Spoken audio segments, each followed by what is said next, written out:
இந்த வீடியோக்குள்ள போறதுக்கு முன்னாடி நம்ம சேனலை சப்ஸ்கிரைப் பண்ணாதவங்க சப்ஸ்கிரைப் பண்ணிடுங்க. பக்கத்துல இருக்க பெல் பட்டனையும் கிளிக் பண்ணிக்கோங்க.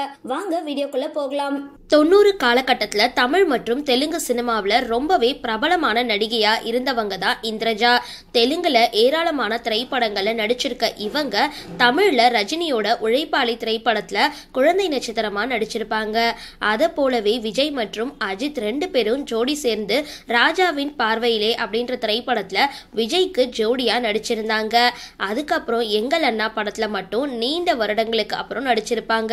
இப்படியான நிலையில நீண்ட வருடங்களுக்கு அப்புறம் இவங்க சமூகத்துல பிரபல யூடியூப் சேனலுக்கு பேட்டி கொடுத்திருக்காங்க. அதுல தன்னுடைய சினிமா பயணம் குறித்து ஏராளமான தகவல்களை பகிர்ந்துகிட்ட பொழுது முழு நேரமா விஜய் அரசியலுக்கு வந்திருக்கிறது குறித்து அவங்க கிட்ட கேள்வி கேட்கப்பட்டிருந்தது.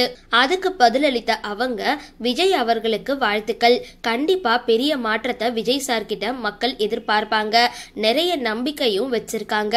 ஒரு சக நடிகையா இல்லாம சாதாரண பிரஜையா ஒரு விஷயத்த சொல்லணும் அப்படின்னு நினைக்கிறேன். கூட்டத்தை மட்டும் பார்த்து நம்பிடாதீங்க.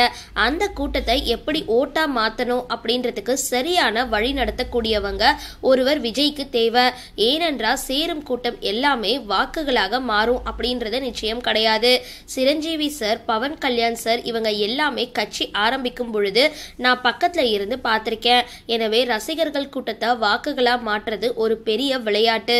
அதுக்காக இவங்களை எல்லாம் மக்கள் மதிக்கல அப்படின்னு அர்த்தம் கிடையாது. நிறைய மரியாதை, அன்பு, பாசம் மற்றும் அபிமானம் வச்சிருக்காங்க.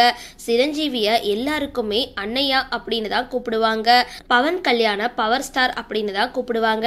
தங்கள் வீட்டு பிள்ளையாவே இவங்கள பார்க்கறாங்க. ஆனா அரசியல் களம் வேறு மாதிரியானது. அங்க போடுற கணக்குகள் வேறு வகையானது. சினிமாவில ஒரு படம் ஓடல அப்படின்னா அது தோல்வி, அடுத்த படம் ஓடுனா அது வெற்றி அப்படின்றது மாதிரி அரசியலை அணுக முடியாது. நீங்க எதிர்பார்க்கிற மாதிரி நடக்காவிட்டாலும் அது தோல்வி அப்படின்னு முடிவு செய்யக்கூடாது.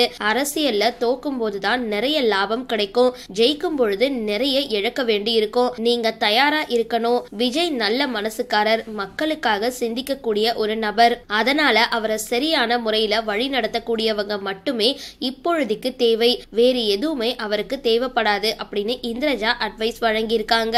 சரி, இந்த வீடியோ பத்தின உங்களோட கருத்துக்களை கீழே கமெண்ட் பாக்ஸ்ல போஸ்ட் பண்ணுங்க. வீடியோ பிடிச்சிருந்தா லைக் பண்ணுங்க, ஷேர் பண்ணுங்க, மறக்காம டிபி காபி சேனலை சப்ஸ்கிரைப் பண்ணுங்க.